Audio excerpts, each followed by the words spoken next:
नमस्कार विद्यार्थी मित्रांनो, मी देवा Jadhavar unique academy Pune monthly current affair series मध्ये जून 2026 मध्ये ज्या महत्वपूर्ण चालू घडामोडी घडलेल्या आहेत त्या आपण पाहणार आहोत.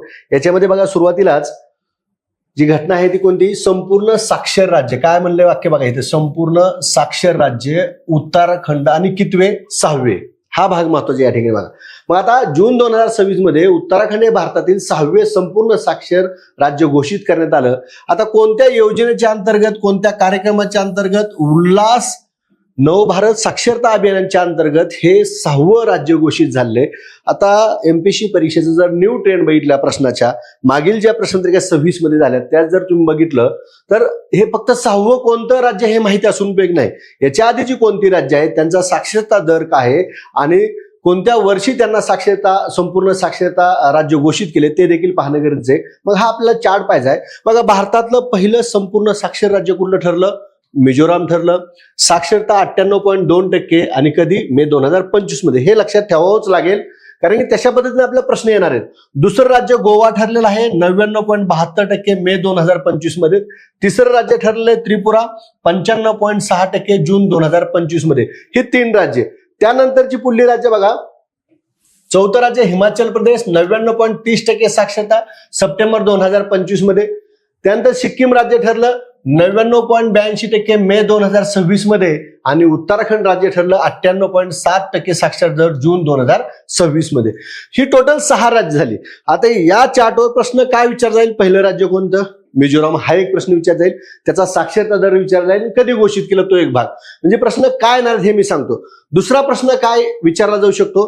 खालीलपैकी कोणतं राज्य उल्हास नवभारत साक्षरता अभियानाच्या अंतर्गत साक्षर आहे किंवा नाही संपूर्ण? तर ती 6 राज्य तुम्हाला माहिती असणं गरजेचं आहे.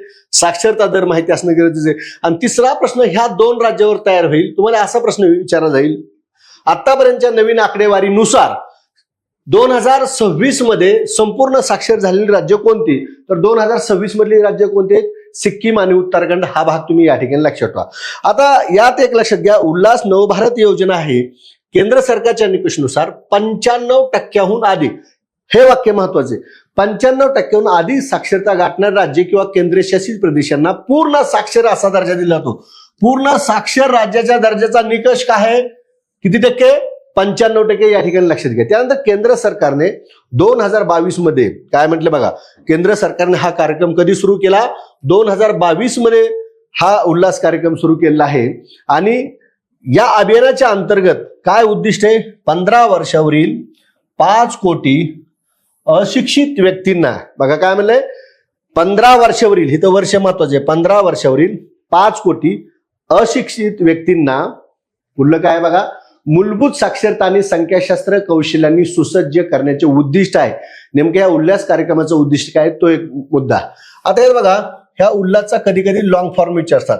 Understanding of life long learning all in society, हा त्याचा लॉंग फॉर्म आहे. कधी कधी आपण सगळं करतो आणि साधा प्रश्न विचारला जातो, उल्हासचा लॉंग फॉर्म सांगा. त्यानंतर राष्ट्रीय शिक्षण नीती म्हणजे NEP च्या शिफारशीनुसार हा कार्यक्रम 2022 ते 27, कालावधी कुठला आहे? 2022 ते 27 या 5 वर्षाच्या कालावधीसाठी देशभरात राबवला जात आहे. आणि या कार्यक्रमाची टॅगलाईन काय आहे? जन जन साक्षर अशी टॅगलाईन आहे. जशी आपण राज्य पाहिलीत विद्यार्थी मित्रांनो, तसे आपल्याला केंद्रशासित प्रदेश कोणते आहेत या योजनेच्या अंतर्गत संपूर्ण साक्षर ठरलेले, तो एक भाग पाहायचा आहे. तर बघा, लडाख हे पहिलं केंद्रशासित प्रदेश आहे, 97% साक्षरता जून 2024 मध्ये. चंदीगड दुसरा केंद्रशासित प्रदेश आहे 99.93% आणि मार्च 2026 मध्ये.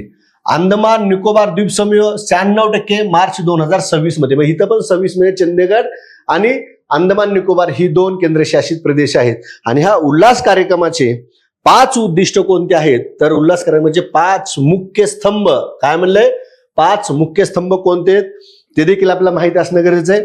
मूलभूत साक्षरता आणि संख्याज्ञान, महत्वपूर्ण जीवन कौशल्य, व्यावसायिक कौशल्य, त्यानंतर मूलभूत शिक्षण आणि सतत विकास, असे हे टोटल किती स्तंभ झाले?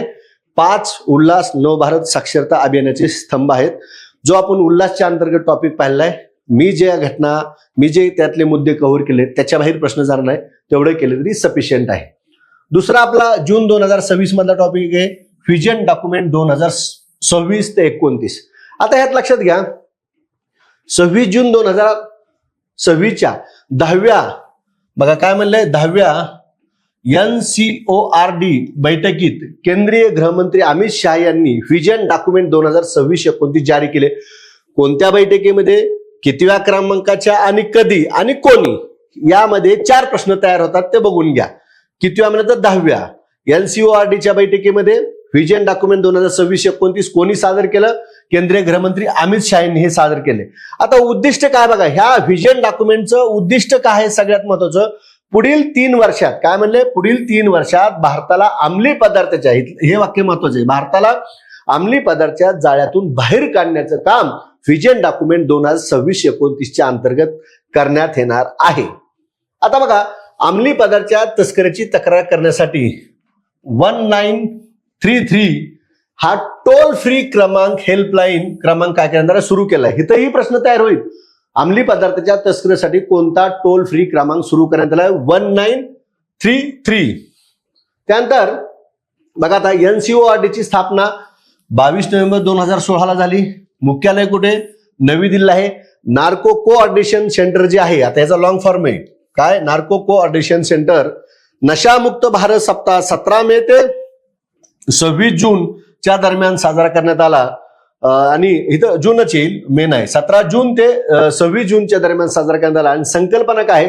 नशामुक्त भारत अभियान विकसित, काय म्हणलं बघा, नशामुक्त भारत अभियान विकसित भारत की पहचान, अशा स्वरूपाचं या ठिकाणी हे त्याचं काय आहे, संकल्पना आहे. ही संकल्पना सुद्धा या ठिकाणी लक्षात घ्या. आणि ते काय म्हणलंय, मेच्या ऐवजी 17 जून ते 26 जून अशा पद्धतीने लक्षात घ्यायचं व्हिजन डॉक्युमेंटच्या संदर्भात. त्यानंतर बघा पुढलं, आता पॅक्स सिलिका शिखर परिषद 2026 जे आहे, आता ही पॅक्स सिलिका काय आहे, याच्यावर कशा पद्धतीने प्रश्न विचारले जातील तो भाग महत्वाचा आहे. आता ही क्रमांक जे आहे, ही पॅक्स सिलिका शिखर परिषदेचा क्रमांक किती आहे? 2रा क्रमांक आहे. वॉशिंग्टन DC म्हणजेच अमेरिका ह्या देशात पार पडली. कधी पार पडली? 25 ते 26 जून 2026च्या दरम्यान पार पडली. या परिषदेत 35 राष्ट्रांनी कृत्रिम बुद्धिमत्ता क्षेत्रातील वाढ आणि नवसंशोधनाला चालना देण्यासाठी AI संधी संयुक्त निवेदनावर स्वाक्षरी केली. तुम्हाला प्रश्न येईल, पॅक्स सिलिका शिखर परिषदेत किती राष्ट्रांनी सही केली? तर 35 राष्ट्रांनी सही केली. भारत सुद्धा यामध्ये काय आहे, सहभागी आहे. आता भारतातर्फे कोण सहभागी झालं होतं? S कृष्णन आणि नागराज नायडू, ही 2 नावं लक्षात ठेवायची, S कृष्णन आणि नागराज नायडू. आता पॅक्स सिलिका हा अमेरिकेच्या नेतृत्वाखाली एक धोरणात्मक उपक्रम आहे. काय आहे? एक धोरणात्मक उपक्रम आहे. आणि याचा उद्देश काय हे महत्वाचे, पॅक्स सिलिकाचा, ही 2री परिषद जी अमेरिकेत पार पडली. उद्देश काय? कृत्रिम बुद्धिमत्ता, त्याला आपण काय म्हणतो AI, सेमी कंडक्टर आणि इतर प्रगत तंत्रज्ञानासाठी लागणाऱ्या कच्च्या मालाची, बघा लागणाऱ्या कच्च्या मालाची, विशेषतः दुर्मिळ खनिजाची पुरवठा साखळी सुरक्षित करणे हा पॅक्स काय म्हटलं आपण ह्याच्यात बघा, पॅक्स सिलिका जो ग्रुप आहे ह्या शिखर परिषदेचा मुख्य उद्देश काय आहे? कच्च्या मालाची, विशेषतः दुर्मिळ खनिजाची पुरवठा साखळी सुरळीत करणे हा आहे. दुर्मिळ खनिजाच्या पुरवठ्यासाठी चीनवरील अवलंबित, म्हणजे आता ही दुर्मिळ खनिज सर्वात जास्त, बघा हे कोण पुरवत आहे? दुर्मिळ खनिजाची पुरवठा सर्वात जास्त चीन, आणि यासाठी आपल्याला चीनवर अवलंबून राहावं लागतं. म्हणून चीनवरील अवलंबित्व कमी करणे हा त्याचा मेन उद्देश आहे. लक्षात आलं? त्यानंतरची जून 2026 मधली पुढली घोषणा आहे मोंबासा घोषणापत्र. म्हणजे पुढली घटना कोणती आहे? मोंबासा घोषणापत्र 2026. आता याचा उद्देश काय आहे बघा, आता ही घटना आहे, नेमकं काय घोषणापत्र आहे हे उद्देशावरून लक्षात येईल. बेकायदेशीर, अघोषित आणि अनियंत्रित मासेमारी विरोधातली ही मोंबासा घोषणापत्रे. आता हे मोंबासा नाव का दिलंय, तर हे मोंबासा घोषणापत्र जे आहे, तर या ठिकाणी लक्षात घ्या की हे 15 देशांनी स्वीकारले. किती देशांनी स्वीकारले? 15 देशांनी स्वीकारले. हे घोषणापत्र केनियातील, बघा आता ही बैठक कुठे झाली? केनियामध्ये पार पडली. केनियातील मोंबासा या ठिकाणी पार पडल्यामुळं तिला मोंबासा घोषणापत्र म्हणलंय. तुम्हाला इथं प्लेन प्रश्न येईल, मोंबासा घोषणापत्र कशा संदर्भातील आहे? तर साधं लक्षात ठेवा, बेकायदेशीर मासेमारी विरोधातील आहे. आणि कोणत्या देशामध्ये? केनियामध्ये. ही 11व्या आवर ओशन कॉन्फरन्स दरम्यान स्वीकारण्यात आले असून त्यावरून त्याचे नाव देण्यात आलेलं आहे. कितव्या? 11वी आवर ओशन कॉन्फरन्स मध्ये हे घोषणापत्र काय करण्यात आलं? स्वीकारण्यात आलेलं आहे. आता उद्दिष्ट काय? सागरी परिसंस्थाचे संरक्षण करणे. याची उद्दिष्ट काय आहेत? सागरी परिसंस्थाचे संरक्षण करणे, शाश्वत मत्स्य व्यवसायाला काय देणे? प्रोत्साहन देणे, अशा स्वरूपाचे हे उद्दिष्ट आहे. त्यानंतरची पुढली घटना आहे बघा, जी आपल्या परीक्षेला येईल. त्रिशना मोहीम, भारत आणि फ्रान्स देशाची संयुक्त उपग्रह मोहीम आहे. तुम्हाला इथं प्रश्न असा येईल, ही त्रिशना जी काही मोहीम आहे, कोणत्या देशाचा संयुक्त उपग्रह मोहीम आहे? भारत आणि फ्रान्स या देशाची संयुक्त उपग्रह मोहीम आहे. आता याचा जो लॉंग फॉर्म आहे, thermal infrared imaging satellite for high resolution natural resources, हा कृष्णा जी काही आपण मोहीम पाहतोय त्याचा हा लॉंग फॉर्म आहे. बऱ्याच वेळेस आपण मगाही सांगितलं की सगळ्या घटना पाहतो प्लेन कधी लॉंग फॉर्म विचारला तर मग आपला गोंधळ होतो. तो गोंधळ होऊ नये म्हणून इथं लॉंग फॉर्म दिलेला आहे. त्यानंतर बघा, उच्च, हे जर मराठीत काय म्हणतंय? उच्च विभेदन नैसर्गिक संसाधन मूल्यांकनासाठी थर्मल इन्फ्रारेड इमेजिंग उपग्रह, असं त्याचा मराठीत अर्थ आहे. भारत आणि फ्रान्स कधी 2027 मध्ये संयुक्तपणे ही उपग्रह मोहीम प्रक्षेपित करणार आहे. आणि मोहिमेचा उद्देश काय? तर जागतिक जल आणि अन्न सुरक्षेला पाठिंबा देणे. मोहिमेचा उद्देश काय आहे? जागतिक जल आणि अन्न सुरक्षेला पाठिंबा देणं, हे या मोहिमेचा उद्दिष्ट आहे. इस्रोची भारत ही अंतराळ संस्था आणि फ्रान्सची CNES, बघा CNES ही फ्रान्सची अंतराळ संस्था आहे. याची ही संयुक्त मोहीम आहे. कधी कधी काय होईल, देश न विचारता आपण त्रिशना भारत फ्रान्स लक्षात ठेवले आणि प्रश्न काय येईल, त्रिशना ही कोणत्या अंतराळ संस्थेची संयुक्त मोहीम आहे? इस्रो आणि CNES. ही CNES कुठल्या देशाची? फ्रान्स देशाची आहे. चला पुढला मुद्दा, लखनपूर कोळसा वायुकरण प्रकल्प याची पायाभरणी 20 जून 2026 ला झाली. ठिकाण कोणत्या ठिकाणी? लखनपूर, झारसुगुंडा, ओडिसा या ठिकाणी. कोणत्या राज्यात आहे लखनपूर? ओडिसा राज्यात आहे. 25,016 कोटी रुपये खर्च याचा आहे. द्वारे BCGCL, BHEL आणि CIL हा भारतातील पहिला व्यावसायिक, बघा काय म्हणले, भारतातील पहिला व्यावसायिक स्तरावरील कोळशापासून अमोनिया नायट्रेट निर्मिती करणारा प्रकल्प आहे. बघा, लखनपूर कोळसा वायुकरण प्रकल्प जो आहे तो भारतातील पहिला व्यावसायिक स्तरावरील कोळशापासून अमोनिया नायट्रेट निर्मिती करणारा प्रकल्प आहे. तुम्हाला प्रश्न येईल, भारतातला पहिला व्यावसायिक स्तरावरील कोळशापासून अमोनिया नायट्रेट निर्मिती करणारा प्रकल्प कोणता? लखनपूर. लखनपूर कोणत्या राज्यात आहे? ओडिसा राज्यात आहे. दररोज 2000 टन अमोनिया नायट्रेटचं उत्पादन केलं जाणार आहे. या प्रकल्पाची उद्दिष्ट काय आहेत? बघा, आपल्याला प्रकल्पाची उद्दिष्ट विचारली तर ऊर्जा सुरक्षा मजबूत करणे, आयात निर्भरता कमी करणे, आत्मनिर्भर भारताला चालना देणे, अशी ही त्याची प्रमुख उद्दिष्टे आहेत. या प्रकल्पामध्ये BCGCL द्वारे विकसित केलेले स्वदेशी सरफेस कोल गॅसिफिकेशन कोळसा वायुकरण, त्याला काय म्हणलं जातं मराठीमध्ये? कोळसा वायुकरण तंत्रज्ञान वापरले जाणार आहे. यामध्ये ह्या लखनपूरमध्ये कोणतं तंत्रज्ञान वापरलं जाणार आहे? तर कोळसा वायुकरण, म्हणजे त्याला काय म्हणलंय? सरफेस कोल गॅसिफिकेशन वापरले जाणार आहे.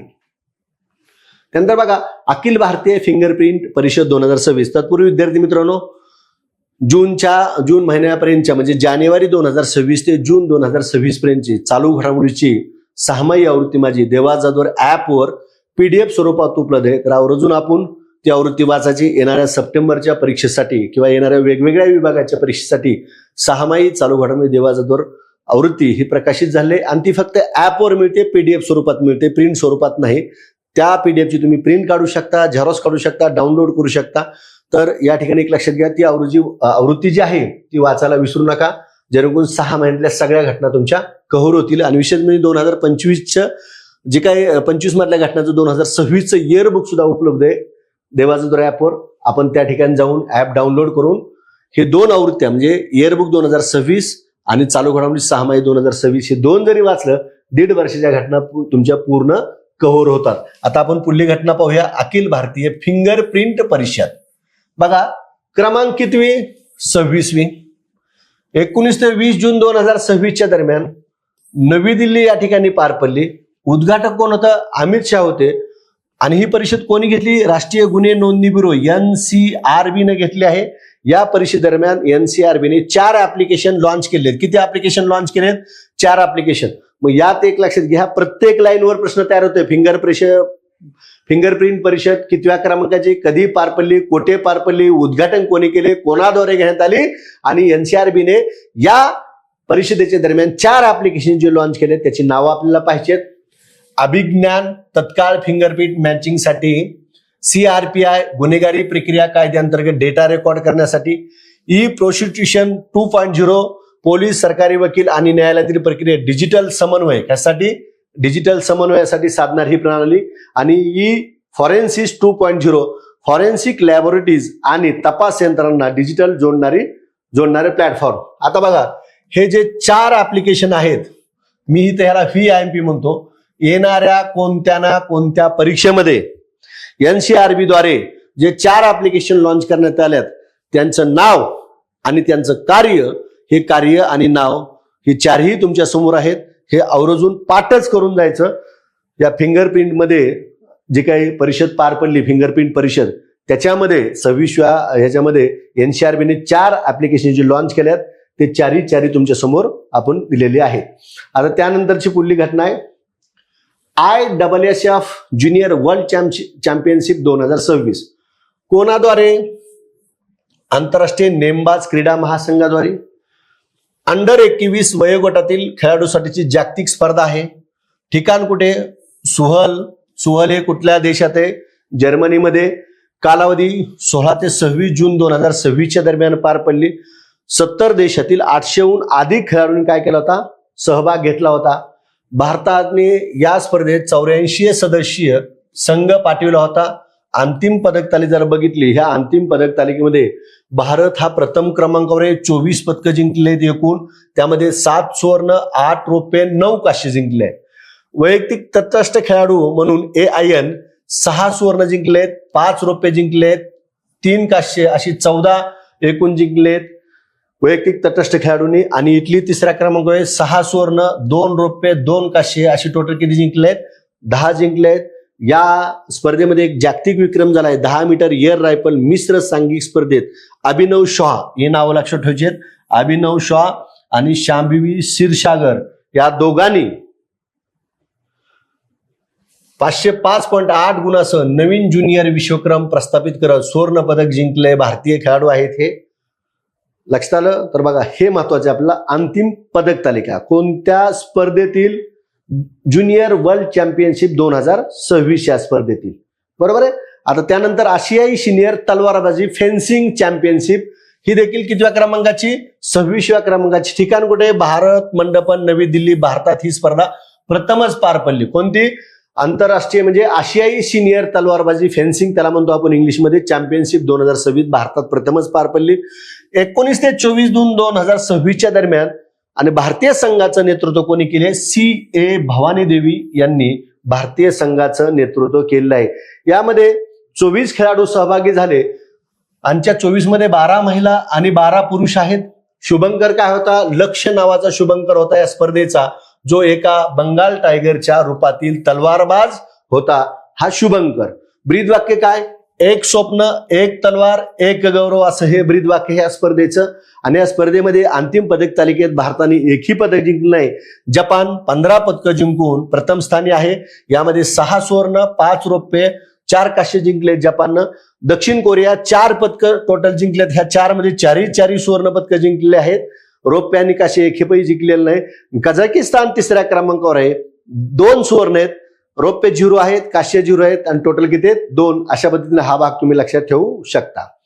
आणि स्पर्धेत भारतानं एकही पदक जिंकलं नाही तलवारबाजी स्पर्धेत, ते आपण पाहिलंच आहे. त्यानंतर प्रिक्स व्हर्साय पुरस्कार 2026. आता कुठला आहे बघा? प्रिक्स व्हर्साय पुरस्कार 2026. युनेस्कोच्या मुख्यालयात घोषित होणारे हे पुरस्कार आर्किटेक्चर, डिझाईन आणि प्रवाशांना मिळणाऱ्या उत्तम अनुभव या निकषावर आधारित हे दिले जातात. प्रिक्स व्हर्सायला हा आर्किटेक्चर आणि डिझाईन क्षेत्रातील एक प्रतिष्ठित वार्षिक जागतिक पुरस्कार आहे. आणि याची सुरुवात 2015ला झाली.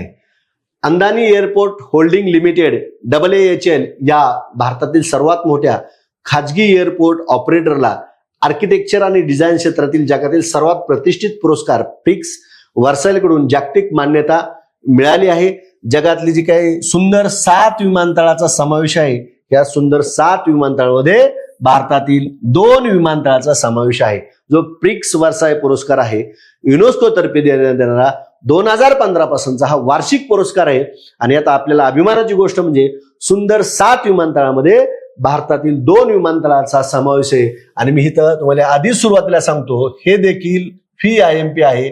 भारतातील 2 विमानतळ, नवी मुंबई आंतरराष्ट्रीय विमानतळ टर्मिनल 1 महाराष्ट्रामधलं, आणि लोकप्रिय गोपीनाथ बारदोलाई आंतरराष्ट्रीय विमानतळ गुवाहाटी कुठल्या राज्यातलं, आसाम.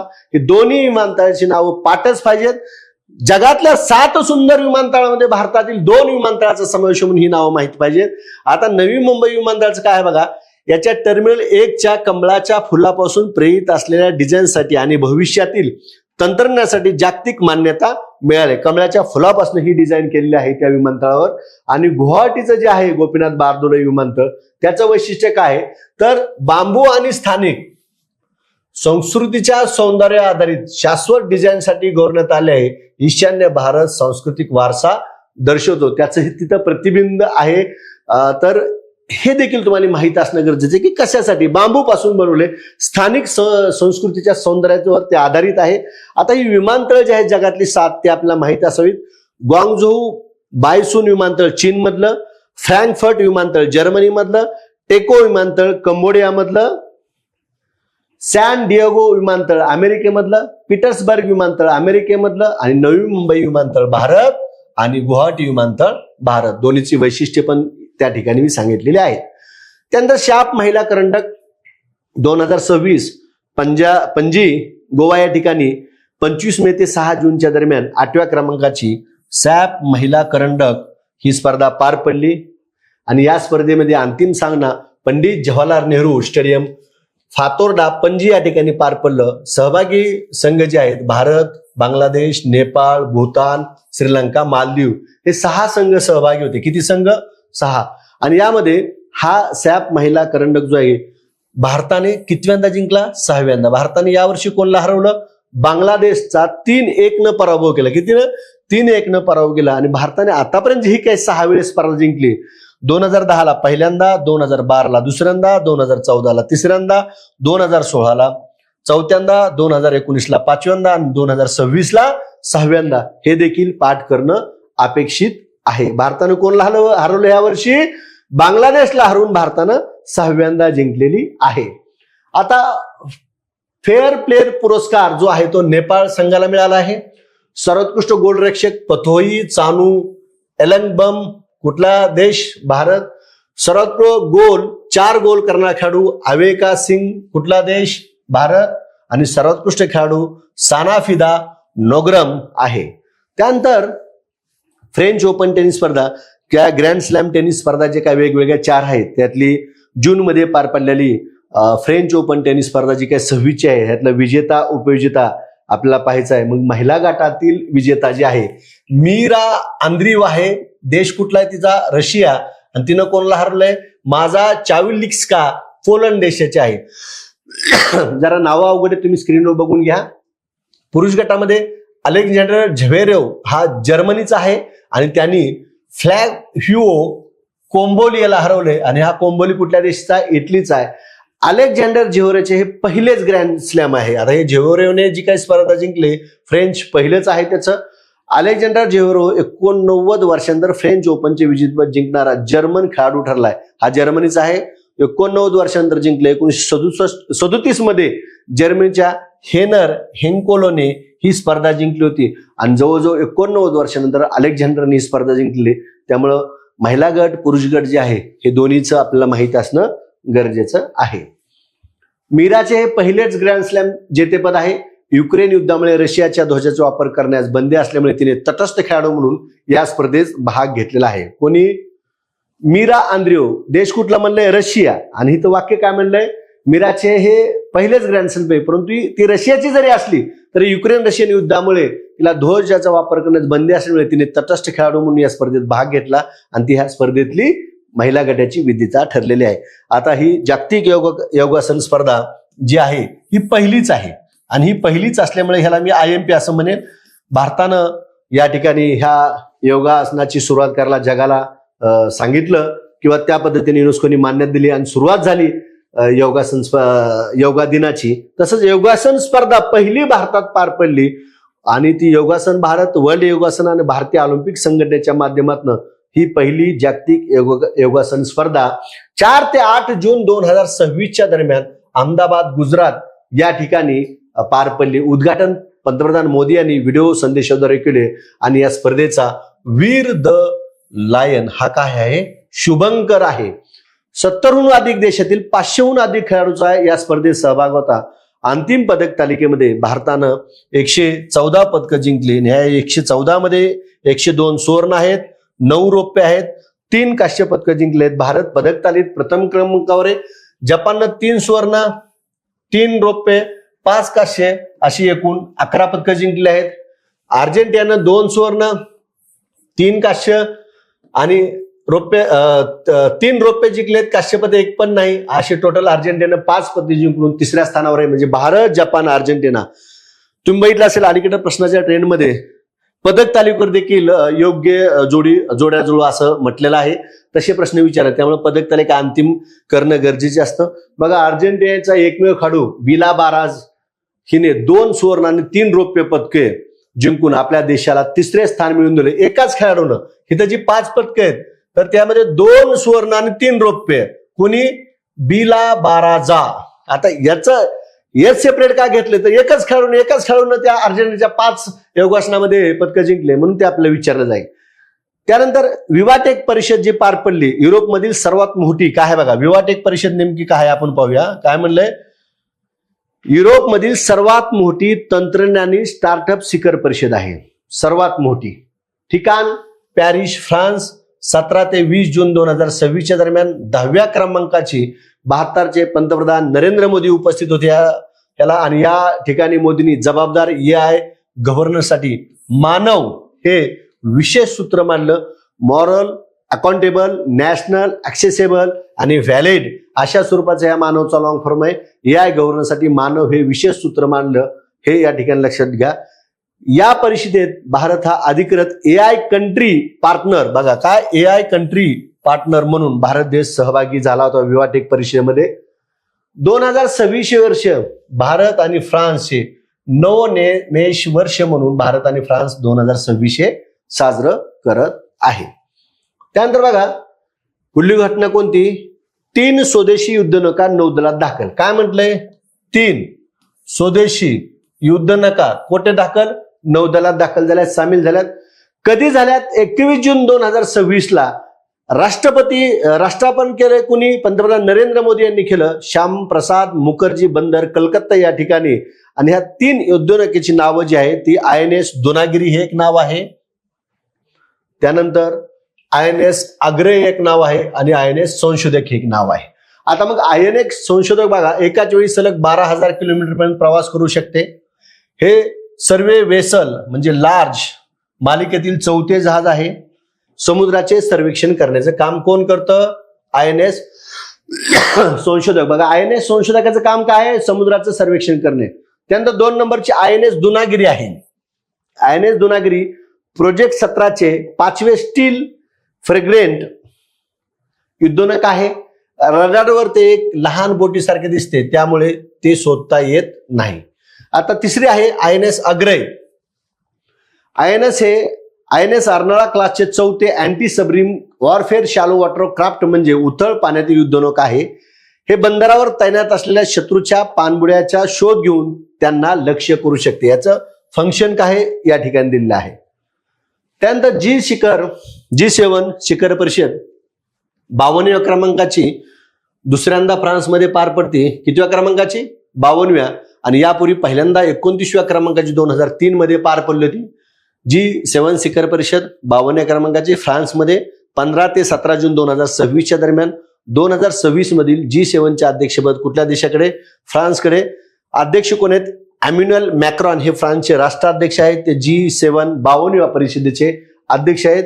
आणि या परिषदेमध्ये भारताचा कितवा सहभाग आहे, 13वा. आणि पंतप्रधान मोदी यांचा 7वा सहभाग आहे. G7ची स्थापना 1975 झाली. G7ला कायमस्वरूपी कार्यालय नाही. जगातील सर्वात मोठ्या 8 अर्थव्यवस्था देशाची संघटना आहे, ज्यांना जगातील आधुनिक अर्थव्यवस्था असे म्हटलं जातं. आता इथं 8 म्हटलंय, परंतु रशिया बाहेर पडल्यामुळं या ठिकाणी आता ही संख्या किती झालेली आहे? 7 झालेली आहे. Canada, France, Germany, Italy, Japan, America आणि इंग्लंड हे सदस्य राष्ट्र. 2014 मध्ये रशिया बाहेर, त्यामुळे G8 ऐवजी G7. कोण बाहेर? रशिया. त्यामुळे G8 च्या ऐवजी काय झालं? G7.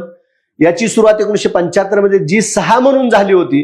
1998 मध्ये रशियाला सामील करून घेण्यात आलं आणि 14ला बाहेर काढण्यात आलं. G8 करार परंतु 2014 मध्ये युक्रेनच्या क्रिमिया प्रदेशामुळे, काय म्हणलं? युक्रेनच्या क्रिमिया प्रदेशावर रशियाने कब्जा केल्यानंतर त्याला गटातून बाहेर काढण्यात आले. त्यानंतर ते पुन्हा G7 म्हणून ओळखले जाऊ लागले. मग 98ला रशिया आला आणि 2014ला बाहेर काढण्यात आलं. कारण काय? युक्रेन क्रिमिया प्रदेशावर ताबा. पंतप्रधान मोदी 7 वेळेस हजर होते, ती वर्षे पाहिजे. 2015 फ्रान्सच्या टायमाला, 2021 Britain, 2022 Germany, 2023 Japan, 2024 Italy, 2025 Canada आणि 2026 फ्रान्स, अशी 7 वेळा. किती वेळा? 7 वेळा. पंतप्रधान अटल बिहारी वाजपेयी एकदा हजर होते 2003ला ब्रिटन, आणि पंतप्रधान डॉक्टर मनमोहन सिंग किती वेळा हजर होते? 5 वेळा हजर होते. सर्वाधिक हजर राहणारे पंतप्रधान नरेंद्र मोदी.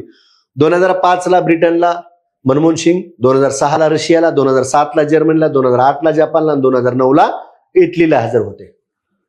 त्यानंतर जसपाल राणा, भारतीय नेमबाज आणि प्रशिक्षक, निधन 12 जून 2026ला वयाच्या 49व्या वर्षी निधन झालेलं आहे. 1994 मध्ये अवघ्या 18व्या वर्षी जागतिक नेमबाजी स्पर्धेत सुवर्ण पदक पटकावलं होतं. कितव्या वर्षी? 18व्या वर्षी. आशियाई खेळ 1994 हिरोशिमा आणि 2006 दोहामध्ये देखील सुवर्ण पदक पटकावले होते. राष्ट्रकुल स्पर्धेमध्ये 9 सुवर्णसह 15 पदके त्यांनी जिंकलेली आहेत. पॅरिस ऑलिम्पिक 2024 मध्ये दुहेरी पदक विजेते मनू भाकर यांचे मुख्य प्रशिक्षक ते होते. डेहराडून येथे Jaspal Rana institute of education and टेक्नॉलॉजीची त्यांनी स्थापना केली. त्यांना अर्जुन पुरस्कार 94ला मिळालाय, पद्मश्री 97ला मिळाला, द्रोणाचार्य 2020ला मिळाला. बघा, जसपाल राणा यांचं निधन झालेलं आहे 49व्या वर्षी. खूप कमी वयामध्ये त्यांचं निधन झालं आणि त्यांचं जे रेकॉर्ड आहे क्रीडा क्षेत्रात, ते त्यापैकी कोणताही भाग विचारला जाईल किंवा त्यांना खालीलपैकी कोणता पुरस्कार मिळाला किंवा मिळाला नाही असा प्रश्न आपल्याला विचारला जाईल. त्यानंतर बघा, आता जून 2026 मधील पुस्तके, जो भाग आपण सुरुवातीला घेत होतो तो आता जरा नंतर घेतोय. आता 26 मध्ये जे काही जून 26 मध्ये पुस्तकं प्रकाशित झाल्यात. Fair audit matters, CAG intervention that made a difference, हे विनोद राय यांचं पुस्तक आहे. टाइमलाईन हे राजेंद्र दर्डा यांचं पुस्तक आहे. त्यानंतर द सेकंड ऑर्बिट हे आत्मचरित्र आहे शुभांशु शुक्ला. बघा, येणाऱ्या कालखंडामध्ये माझा असा अंदाज आहे, बघा शेवटी आपण अंदाज बांधतो. मुलं म्हणतात हे प्रश्न आले, ते प्रश्न आले, हे आले नाही, ते आले नाही. दररोज डेली वाचन करणे, त्याच्या नोट्स काढणे, आणि त्यातनं महत्वाचं कोणतं? आता जूनच्या माझ्याकडे जवळ 50-60 पानं टाईप झालेली असतात, मग त्यातली मी 18-19 पानं इथे घेतो. सगळ्याच घटना महत्वाच्या नसतात. झालेल्या घटनामधल्या किंवा प्रकाशित पुस्तकामधलं कोणतं पुस्तक महत्वाचं आहे? तर द सेकंड ऑर्बिट आत्मचरित्र Shubhanshu Shukla, from here to the great unknown memoir, Jill Biden यांचं हे पुस्तक आहे. Akhtiyar the unifier, Om Shyama Bhat, M.N. Sudha. IIT the story of India's most prestigious educational ecosystem, Prabhat Kumar यांचं आहे. VIP culture in India, power, privilege and the distance from democracy, Nabam Rebia यांचं हे पुस्तक आहे. तुकाराम नावाचं पुस्तक शफी फाटानं लिहिले, जे तुकाराम मुंडे आहेत त्यांचं हे चरित्र आहे. त्यानंतर संस्कृती रत्न भांडार, भावे यार इतिब्रेतू, भावया लोकसंगीतावर आधारित हे पुस्तक जयंत कुमार रॉय आणि संगीता रॉय यांनी लिहिलेलं आहे. आता जून 2026 मधल्या नियुक्त्यामध्ये बघा, पाटणा उच्च न्यायालयाचे मुख्य न्यायाधीश मीनाक्षी मदन रॉय, उत्तर प्रदेश नवीन पोलीस महासंचालक राजीव कृष्ण, CBSE नवीन अध्यक्ष लोखंडे प्रसाद सीताराम. हे महाराष्ट्रातले असल्यामुळे आपल्याला या ठिकाणी लोखंडे प्रसाद सीताराम यांच्यावर विचारलं जाईल. तृणमूल काँग्रेस गटनेते पश्चिम बंगाल विरोधी पक्षनेते ऋतुव्रत बॅनर्जी, DRDOचे अतिरिक्त कार्यभार अध्यक्ष राजेश कुमार सिंह, सौदी अरेबियामध्ये भारताचे राजदूत विपुल सौदी, संयुक्त राष्ट्र महासभा 81व्या सत्राच्या अध्यक्षपदी doctor Khalilur Rahman, central air command नवीन प्रमुख तरुण चौधरी, अखिल भारतीय महापौर परिषद उपाध्यक्ष विचारले तर उपाध्यक्ष आपल्या ऋतू तावडे झाले आहेत महाराष्ट्रीयन, त्यामुळं त्यावर प्रश्न विचारला जाईल. डेन्मार्क पंतप्रधान मेटे फ्रेडरिक्सन हे असं तुम्ही म्हणता, मग सर मध्ये डेन्मार्क कशाला आणलं? चिलीचं विचारलंय ना, आपल्या राज्यसेवेला चिलीचं विचारलं. असं एखाद्या राष्ट्राचं जर त्या कालखंडात झालं तर विचारतात.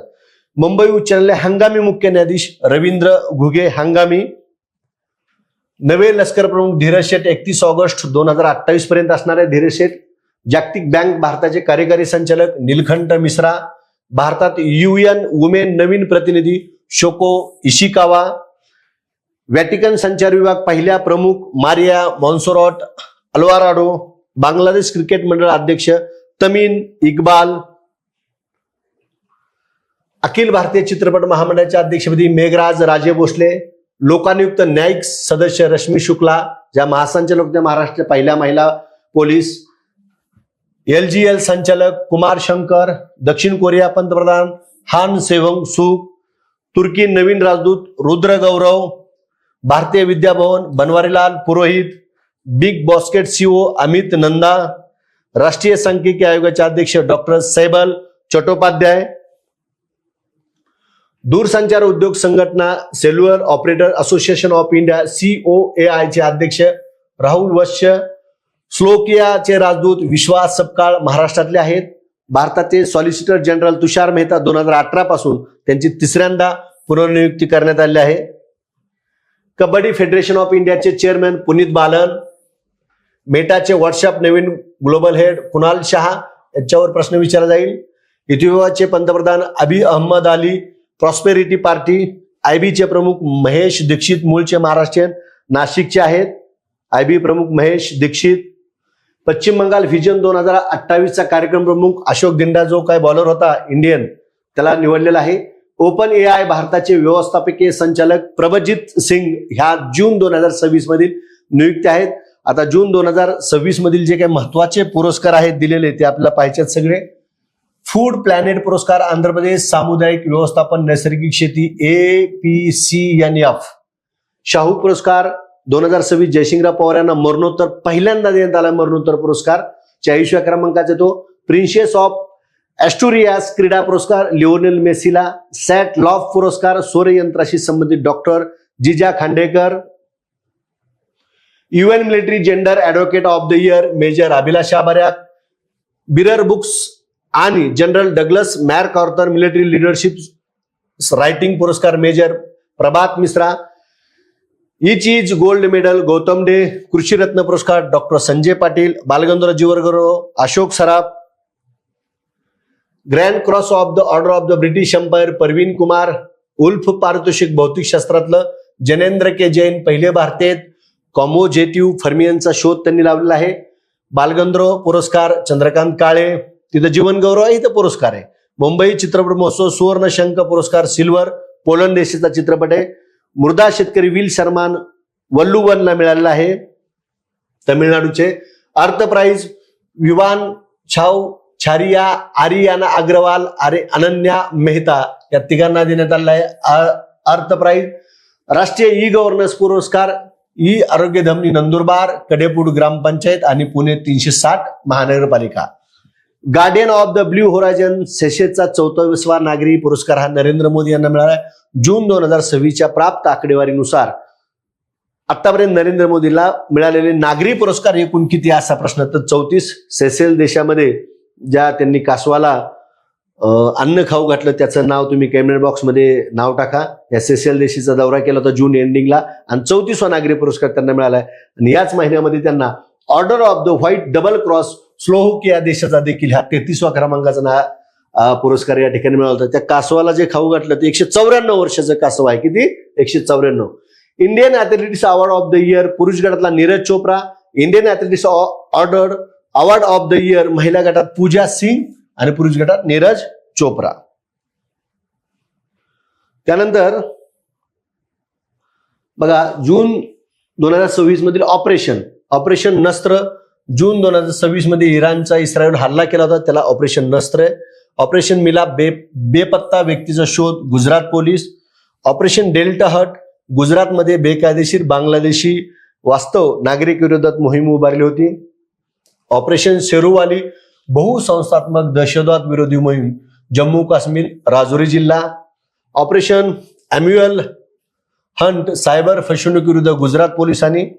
ऑपरेशन वज्रप्रत गुन्हेगारी नेटवर्क आणि त्याचे डिजिटल अस्तित्व नष्ट करण्याच्या संदर्भात उत्तर प्रदेशमध्ये.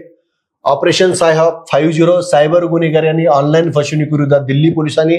ऑपरेशन चक्र VI सायबर गुन्हेगारी नेटवर्क विरोधात देशव्यापी कारवाई CBIनं. आणि ऑपरेशन आमिस्ताद भूकंपग्रस्त व्हेनेझुएला देशाला भारतातर्फे मदत पाठवण्यात आली.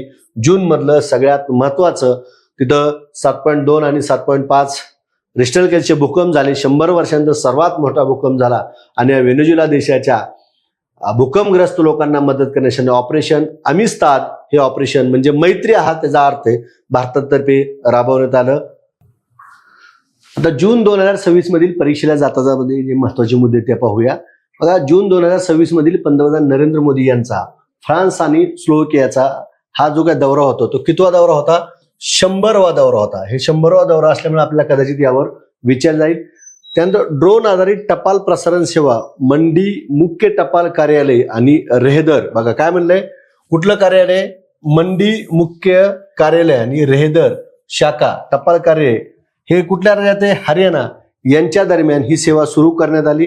युनायटेड किंगडमने 16 वर्षाखालील वापरकर्त्यावर, बघा काय म्हणलं इथं, 16 वर्षाखालील वापरकर्त्यावर सोशल मीडिया बंदी जून 2026 पासून जाहीर केलेला आहे. हा एक भाग आपल्याला या ठिकाणी विचारला जाऊ शकतो. त्यानंतर बघा, तुर्कस्तानमध्ये भारताचे तिरंदाज धीरज बोमादेवरा आणि कुमकुम मोहोद यांनी मिश्र सांघिक स्पर्धेत सुवर्ण पदक जिंकले. कुठलं पदक जिंकलं? सुवर्ण पदक जिंकलंय. जून 2026 मध्ये पॅराकॉट या कृत्रिम तणनाशकावर, कुठल्या? पॅराकॉट या कृत्रिम तणनाशकावर बंदी घालणारे भारतातील तिसरे राज्य कोणतं आहे? तेलंगणा. जून मध्ये बंदी घातली 26ला. यापूर्वी केरळ आणि ओडिशाने बंदी घातली. हा एक मुद्दा महत्वाचा आहे. तुम्हाला प्रश्न येईल, पॅराकॉट ह्या तणनाशकावर बंदी घालणारं राज्य 26 मधलं तेलंगणा आणि पूर्वीचे दोन कोणती? केरळ आणि ओडिशा. त्यानंतर जून 2026 मध्ये ओडिशा सरकारने, कुठल्या सरकारने? ओडिशा सरकारने शासकीय संस्थांमध्ये केजी ते PG पर्यंत मोफत आणि सार्वत्रिक शिक्षणाची घोषणा केली. कुठल्या सरकारनं? ओडिशा सरकारनं. त्यानंतर 13 जून 2026 रोजी केंद्र सरकारने 100% शुद्ध इथेनॉलला इंधन म्हणून वापरण्यास मंजुरी दिली आहे. इथेनॉल एक प्रकारचे अल्कोहोल आहे जे स्टार्च आणि साखरेच्या किण्वाने तयार केले जाते. त्यानंतर भारताचा पहिला 8 लेन बोगदा मुकुंद्रा हिल्स व्याघ्र प्रकल्पाखाली बांधला जात आहे. हा व्याघ्र प्रकल्प कुठल्या राज्यात आहे? राजस्थानमध्ये आहे. हा प्रकल्प मुकुंद्रा आणि गारगोला या 2 समांतर पर्वतरांगांनी तयार झालेल्या दरीत वसलेला आहे. आता 8 लेनचा बोगदा आहे मुकुंद्रा हिल्स आणि कुठे? राजस्थानमध्ये. नंतर 12 जून 2026 रोजी भारतीय लष्कराला स्वदेशी संरक्षण कंपनी डच इज ने 106 कामिकाजे ड्रोन सुपूर्द केले. कामिकाजे ड्रोनला पीसकीपर अग्निवेग असेही नाव देण्यात आले आहे. हे ड्रोन 180 किमीच्या रेंजपर्यंत हल्ला करू शकतात. अखिल भारतीय मराठी साहित्य महामंडळाचे ऐतिहासिक 100वे आणि अखिल भारतीय मराठी साहित्य संमेलन पुण्यातील सावित्रीबाई फुले कोठे होणार आहे? पुण्यातील सावित्रीबाई फुले पुणे विद्यापीठाच्या प्रांगणामध्ये होणार आहे. 28 ते 31 जानेवारी 2027 या कालामध्ये होणार आहे. 100व्या क्रमांकाचं पहिल्या 1878ला महादेव गोविंद रानडे यांच्या अध्यक्षतेखाली पार पडलं होतं आणि आता परत 100व पुण्यामध्ये पुणे विद्यापीठ सावित्रीबाई फुले पुणे विद्यापीठाच्या प्रांगणात पार पडणार आहे. राज्यात भारतनेट हा महत्वाकांक्षी कार्यक्रम अधिक प्रभावी आणि सुधारित पद्धतीने राबवण्यासाठी Mahanet digital infrastructure limited MDIL या नावाने विशेष हेतू वहन यंत्रणा स्थापन करण्यात येणार आहे. त्यानंतर जून 2026 मध्ये सर्वोच्च न्यायालयात नवीन 5 न्यायाधीशाची नियुक्ती करण्यात आली. यामध्ये सील नागू, बघा कोण कोण आहे? श्री चंद्रशेखर, सचिव सचदेवा, अरुण पल्ली, व्यंकिता सुब्रमण्य मोहिमा. आता श्री चंद्रशेखर महाराष्ट्राच्या मुख्य न्यायालयाचे मुंबईमधले मुख्य न्यायाधीश होते.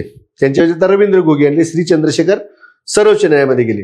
आता भारताच्या सर्वोच्च न्यायालयामध्ये न्यायाधीश म्हणून नियुक्त होणाऱ्या व्यंकिता सुब्रमण्य मोहना ज्या आहेत या सर्वोच्च न्यायालयाच्या इतिहासामधील बार मधून थेट नियुक्त झालेल्या, बघा बारमधून थेट निवडल्या दुसऱ्या महिला न्यायाधीश आहेत सर्वोच्च न्यायालयाच्या इतिहासात 12व्या महिला न्यायाधीश ठरल्या.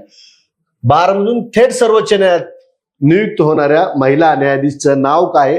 वेंकिता सुब्रमणी मोहना असे नाव आहे. त्यानंतर बघा, जून 2026 पासून भारतीय रेल्वेने नवीन साऊथ कोस्ट रेल्वे, कुठला विभाग? साऊथ कोस्ट रेल्वे झोन कार्यान्वित केला. हा भारतातील 18वा रेल्वे झोन ठरला. मुख्यालय विशाखापट्टणम, आंध्र प्रदेश ही IMP घटना आहे. मी चालू घडामोडी देवाचा दर या टेलिग्रामवर हे सगळे 1818 झोन, त्यांची स्थापना, त्याचे मुख्यालय टाकलेलं आहे. दररोजच्या अपडेटसाठी, महिन्याच्या अपडेटला तर मंथली करंट अफेअर्स तुम्ही पाहता, पण दररोजच्या अपडेटसाठी तुम्ही चालू घडामोडी देवाचा दर हे टेलिग्राम चॅनल जॉईन करा. युट्यूबच्या ह्या लेक्चरच्या डिस्क्रिप्शन बॉक्समध्ये त्याची लिंक आहे, त्याच्यावर तुम्ही जाऊन क्लिक केलं तर तुम्ही जॉईन होऊ शकता. डेलीचे अपडेट तुम्हाला मिळून जातील. भारत ओमान व्यापक आर्थिक भागीदारी करार लागू झाला. CEPA 98% अधिक भारतीय उत्पादनांना ओमानमध्ये शुल्कमुक्त प्रवेश मिळणार. भारताने आफ्रिकेतील इबोला प्रभावित देशासाठी 43 टन वैद्यकीय मदत पाठवली. किती टन? 43 टन वैद्यकीय मदत पाठवली. उत्तर प्रदेशातील कुशीनगर जिल्ह्यातील फाजिल नगर शहराचे नाव बदलून, बघा, फाजिल नगर शहराचे नाव बदलून पावागड हे नाव करण्यात आलं. उत्तर प्रदेश, कुशीनगर जिल्ह्यातील फाजिल नगर शहराचे नाव बदलून पावागड. राज्य कुठलं? उत्तर प्रदेश. जिल्हा कुठला? कुशीनगर. आता कशाहून? जैन धर्माचे 24वे तीर्थकार भगवान महावीर यांच्या स्मृतीचा सन्मान व जतन करण्यासाठी हा निर्णय घेण्यात आलेला आहे. आसाममधील काझीरंगा राष्ट्रीय उद्यानाचे ई शॉप सुरू करण्यात आले. काय करण्यात आले? ई शॉप कुठले? आसाममधील काझीरंगाचे. अमेझॉन आणि यांच्या सहकार्याने, आता तिथलं फॉन्ट मिस झालाय, अमेझॉन यांच्या सहकार्याने काझीरंगा उद्यान एकशिंगी गेंड्यासाठी प्रसिद्ध आहे. भारतातील सर्वात श्रीमंत मुख्यमंत्री जे नवनियुक्त कर्नाटक झाले, DK शिवकुमार, 1413 करोड एवढी त्यांची संपत्ती आहे.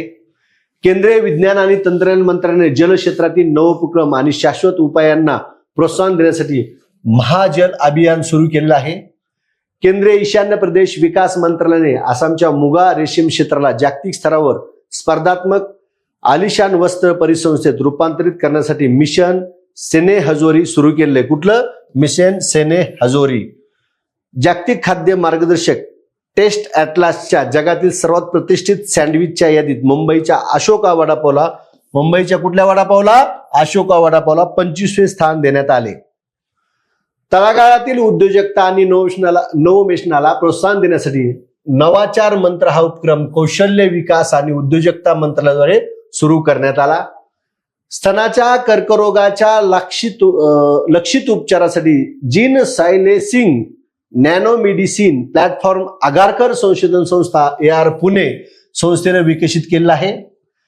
व्हेनेझुएलाच्या कार्यवाहक राष्ट्राध्यक्षा डेल्सी रॉड्रिगेज यांनी भारत दौऱ्यावर पंतप्रधान नरेंद्र मोदी यांची भेट घेतली. दीर्घकालीन ऊर्जा सहकार्य भारत आणि व्हेनेझुएलामध्ये एकमत झाले.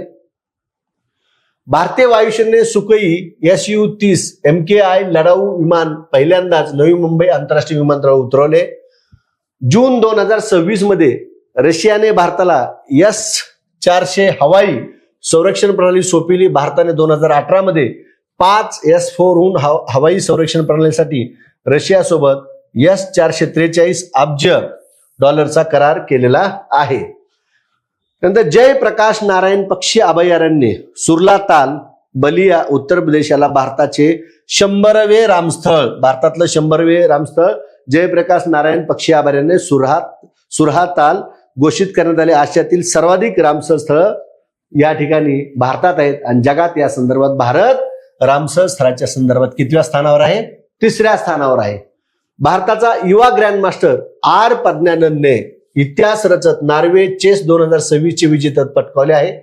प्रज्ञानंदा हा टुर्नामेंट जिंकला पहिला भारतीय खेळाडू ठरला. त्यांनी जर्मनीच्या विशेष किमरला हरवलेला आहे. भारताच्या महिला बॉक्सर मीनाक्षी हुड्डा आणि जस्मिन लंबोरिया वर्ल्ड नंबर बॉक्सर बनल्या. मीनाक्षीने 48 किलो वजनी गटात आणि जस्मिन लंबोरियाने 57 किलो वजनी गटात वर्ल्ड नंबर 1 रँकिंग मिळवलेलं आहे. नाव लक्षात ठेवा, मीनाक्षी हुड्डा आणि जस्मिन लंबोरिया. राज्यात अधिकाधिक गुंतवणूक आकर्षित करण्यासाठी इन्व्हेस्ट महाराष्ट्र या संस्थेची स्थापना करण्याचा निर्णय घेतला. या संस्थेसाठी 3000 कोटीचा निधी उपलब्ध करून देण्यात आला. राज्याचे 2030 पर्यंत $1,00,00,000 अर्थव्यवस्था बनवण्याचे उद्दिष्ट या ठिकाणी ठेवण्यात आलेलं आहे. कुठला कार्यक्रम? इन्व्हेस्ट महाराष्ट्र. अमेरिका आणि नाटो सहयोगी देश बाल्टिक समुद्रात BALTOPS 2026 सराव आयोजित केला होता.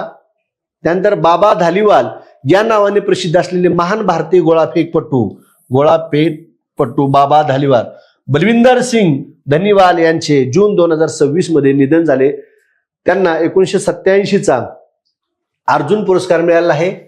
पांगोसा खिंड ही अरुणाचल प्रदेशातील चांगलांग जिल्ह्यात असून ती भारत म्यानमार सीमेवरील महत्वाची मार्गिका मानली जाते.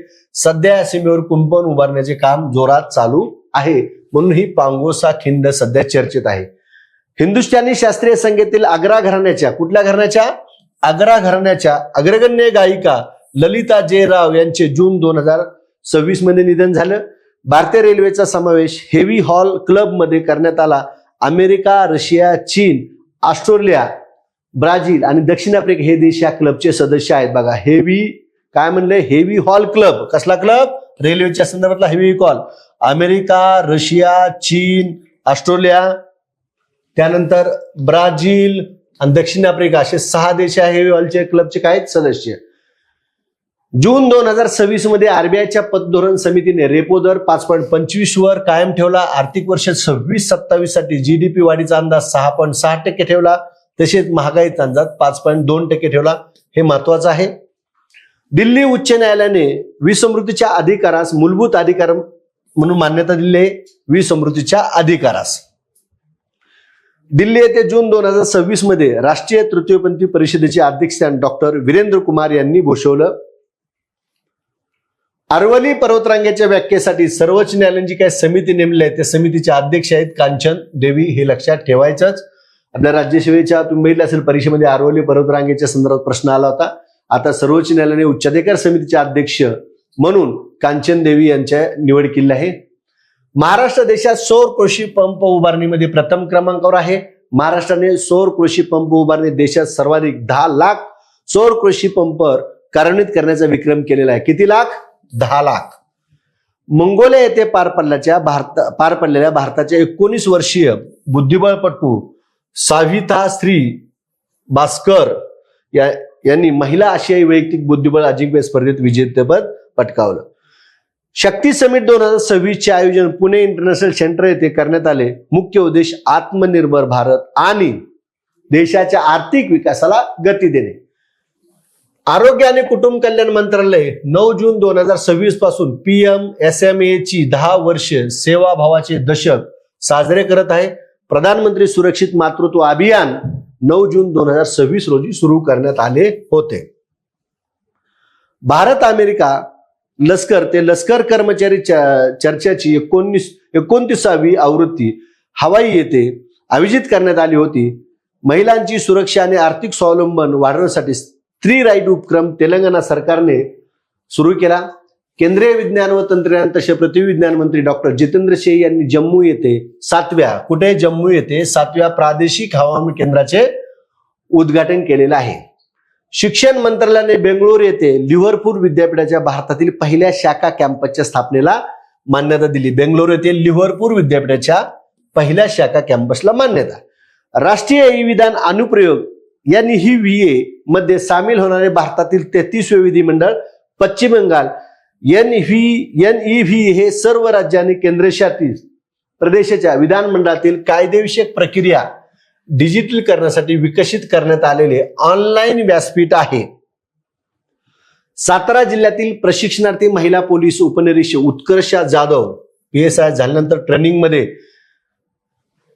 ज्यावेळेस पूर्ण केली जाते त्यावेळेस मानाची तलवार रिव्हॉल्वर दिली जाते. या 127व्या तुकडीचा सर्वोत्कृष्ट प्रशिक्षणार्थी म्हणून मान उत्कर्षा जाधवला मिळाला सातारा जिल्ह्यातील. प्रशासकीय कामकाजात गतिमानता आणि सुसूत्रता येण्यासाठी मंत्रालयाने 33 विभागाची संख्या वाढवून आता ती 45 करण्यात आली. ठीक. पुढलं, देशातील धरणाची सुरक्षा, नद्यांमधील प्रदूषण आणि पूर परिस्थितीवर आता थेट अंतराळातून लक्ष ठेवले जाणार आहे. यासाठी पुण्यातील केंद्रीय जल ऊर्जा संशोधन केंद्र आणि इस्रो यांच्यात नुकताच सामंजस्य करार करण्यात आलेला आहे.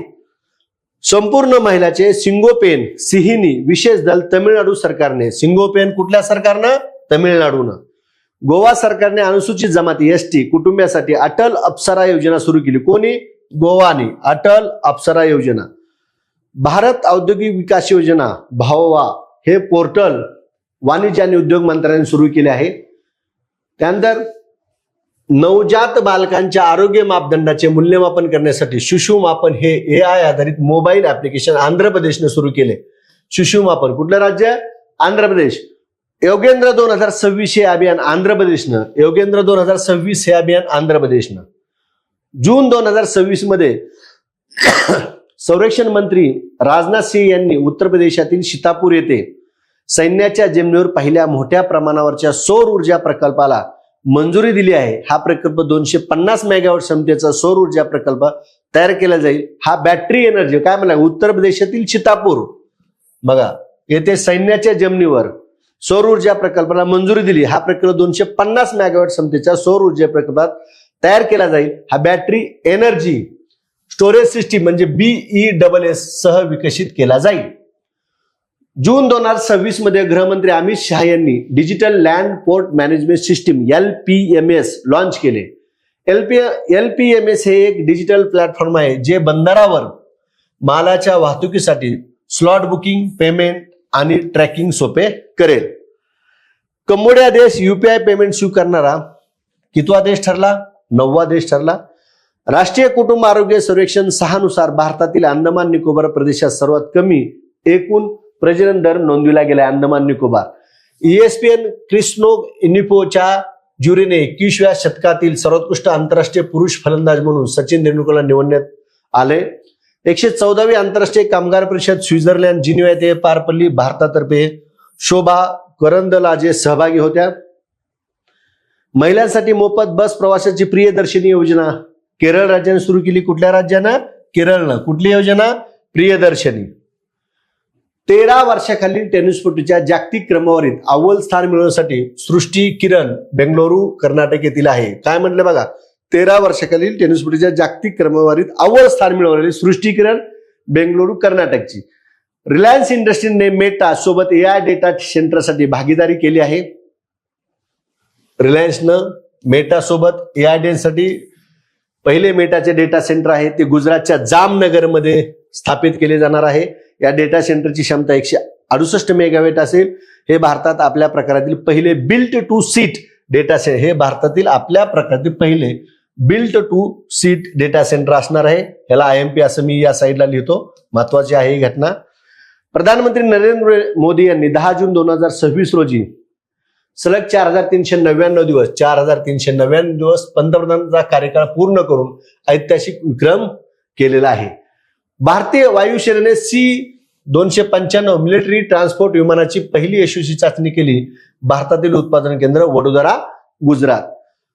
टाइम मॅगझिनने टॉप 100 क्रीडापटूची यादी जाहीर केली. भारतीय महिला क्रिकेटपटू स्मृती मंदाना यांच्या या यादीत समावेश आहे. मॅगझिनच्या मुखपृष्ठावर लेब्रॉन जेम्सला स्थान देण्यात आले. मुखपृष्ठावर कोण आहे? LeBron James. अमेरिकेने आपला पहिला अंतराळ हवामान निरीक्षण उपग्रह SOLAR-1 प्रक्षेपित केला आहे. पिण्याच्या पाण्यातील आर्सेनिकचे जलद निदान करण्यासाठी आर्सेनसेफ हे पोर्टेबल हँडहेल्ड उपकरण भारतीय तंत्रज्ञान संस्था भुवनेश्वरद्वारे विकसित करण्यात आले. मेघालय हे north east India infrastructure summit and एक्झिबिशनचे यजमान राज्य आहे. कुठलं राज्य? मेघालय. न्यूझीलंडचा कर्णधार केन विल्यमसनने आंतरराष्ट्रीय क्रिकेटमधून नुकतीच निवृत्ती जाहीर केली आहे. पश्चिम बंगाल सरकारने युवा शक्ती भरोसा कार्ड ही योजना सुरू केली. बेरोजगार तरुणांना आर्थिक सहाय्य आणि रोजगाराशी संबंधित आधार उपलब्ध करून देण्याची योजना आहे युवा शक्ती भरोसा कार्ड. MPSCच्या अभ्यासक्रमाचे पुनरावलोकन करण्यासाठी प्रवीण परदेशी यांच्या अध्यक्षतेखाली समिती नेमलेली आहे. जागतिक ख्यातीचे चित्रकार डेव्हिड हॉकनी यांचे जून 2026 मध्ये निधन झाले. Secret knowledge rediscovering the last technique of the old masters हे पुस्तक त्यांनी लिहिलेलं आहे. आसाममधील जोरहाट येथे भारतीय हवाई दलाच्या तळावर उतरत असताना रशियन बनावटीच्या अँटोनोव्ह NN-32 या विमानाचा अपघात झाला. जून 2026 मध्ये परराष्ट्र मंत्री S जयशंकर यांनी बल्गेरियाचे पंतप्रधान रोशेन झेलोकझोको यांची भेट घेतली. भारतीय कृषी संशोधन परिषदेने ICAR ऑइल सीड्स किसान मित्र सुरू केले. तेलबिया शेतकऱ्यासाठी भारतातील पहिले, बघा, तेलबिया शेतकऱ्यासाठी भारतातील पहिले देशव्यापी व्हॉट्सअप आधारित AI सल्ला सेवा केंद्र आहे. हॉकीपटू मनप्रीत सिंग सर्वाधिक आंतरराष्ट्रीय सामने खेळणारे खेळाडू बनले आहेत. जून 2026 पर्यंत 413 आंतरराष्ट्रीय सामने खेळण्यात आले. भारतीय टेनिसपटू निकी पुना याने फ्रान्समधील लोन येथे आपले पहिले ATP चॅलेंजर डबल्स विजेतेपद पटकावलं. आंध्र प्रदेशने पहिली क्रिएटर केंद्रित परिषद क्रिएटर्स झोन डिजिटल समिट 2026 आयोजित केली होती. जून 2026 मध्ये general insurance corporation of India GIC मधील आपला 5% हिस्सा विकण्याचा निर्णय घेतला. GIC ही भारतातील एकमेव पुनर्विना कंपनी आहे. स्थापना 22 नोव्हेंबर 1972. खान क्वेस्ट 2026 उलान बातार मंगोलिया येथे 20 जून ते 3 जुलै दरम्यान अमेरिका आणि मंगोलिया दरम्यान पार पडला. भारतीय लष्कराची एक तुकडी या सरावात सहभागी झाली. 2003 पासून 2 देशात होणारा हा सराव 2006 पासून बहुपक्षीय झालेला आहे. पहिला अमेरिका आणि मंगोलियामध्ये होत असे खान क्वेस्ट, आता बहुपक्षीय झालेला आहे. भारतीय तेलबिया संशोधन संस्था हैदराबादने बायोपॉलिमर आधारित स्मार्ट सीड कोटिंग तंत्रज्ञान विकसित केले. LCA 625 आणि LCA 643, LCA 25 आणि LCA 643 या मिरचीच्या जाती प्रादेशिक फलोद्यान संशोधन केंद्र गुंटूरद्वारे विकसित करण्यात आले. मिरचीची जाते 625 आणि 643 LCA. न्यू डेव्हलपमेंट बँकेचा 10वा सदस्य देश ब्रिक्स संघटनेतर्फे स्थापन करण्यात आले. ही न्यू डेव्हलपमेंट बँकेचा 10वा सदस्य देश कोणता आहे? उझबेकिस्तान या देशाला सदस्य देण्यात आलं आणि मध्य आशियामधला तो पहिला देश ठरला. 9वी आशिया डेंग्यू शिखर परिषद 2026 सिंगापूर येथे 15 ते 17 जून 2026 दरम्यान आयोजित करण्यात आली होती. सर्वोच्च न्यायालयाने दिलेल्या निर्णयानुसार पथपथावरून चालण्याचा अधिकार हा मूलभूत अधिकार आहे. हा अधिकार अनुच्छेद 1901 व आणि अनुच्छेद 21 अंतर्गत संरक्षित आहे. राष्ट्रीय अनुसूचित जाती आयोगाद्वारे नवी दिल्ली येथे प्रोजेक्ट 50 हा नागरी सेवा परीक्षा मार्गदर्शन कार्यक्रम सुरू केला. या कार्यक्रमाची संकल्पना मार्गदर्शन, सल्ला, सक्षमीकरण अशी आहे. ईशान्य भारतातील सर्वात मोठे सेंद्रिय मसाला युनिट बोहिरिम्बोंग मेघालय येथे केंद्रीय अर्थमंत्री निर्मला सीतारामन यांच्या हस्ते सुरू करण्यात आले. जागतिक आर्थिक मंचाच्या ऊर्जा संक्रमण निर्देशांक 2026 नुसार भारत 70व्या स्थानी आहे. स्वीडन पहिल्या स्थानी आहे.